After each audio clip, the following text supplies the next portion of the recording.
আজ আমি আছি আমাদের বাড়ির পাশে যে মা মনসা মাতার মন্দিরটি আছে সেখানে আছি। এই মন্দিরটা আজ আমি তোমাদের ঘুরে দেখাবো। তো এই মন্দিরটা তোমাদের দেখতে হলে পুরো অবশ্যই লাস্ট পর্যন্ত তোমাদের ভিডিওটা দেখতে হবে।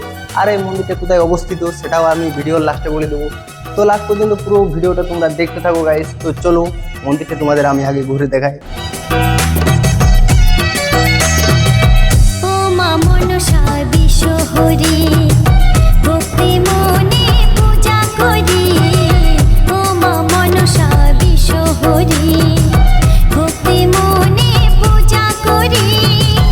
জগৎবাসীর করো মঙ্গল, জগৎবাসীর করো মঙ্গল। ডাকে তোমায় অবলা নারী মা মনসা, মা মনসা, মা মনসা, মা মনসা।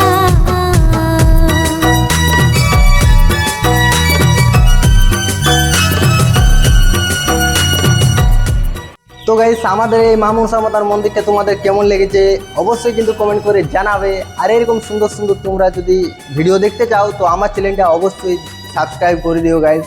আমি তোমাদের জন্য আরও নতুন কিছু আনার চেষ্টা করব। ও শিবের কন্যা তুমি মা মনসা, বাসুকী নাগের ঘরে তোমার বাসা। তো গাইস আমাদের মন্দিরটা অবস্থিত আমাদের বাঁকুড়া জেলার মধ্যে। তো এই মন্দিরটা তোমাদের দেখতে হলে বাঁকুড়া থেকে 10 টাকার টিকিট কেটে চলে আসতে হবে গাইস আমাদের ঝাঁটি পাহাড়ি। তো ঝাঁটি পাহাড়ি এলেই আমাদের এই সুন্দর মা মনসা মাতার মন্দিরটা তোমরা দেখতে পেয়ে যাবে। ধীরে ধীরে মাগো হলে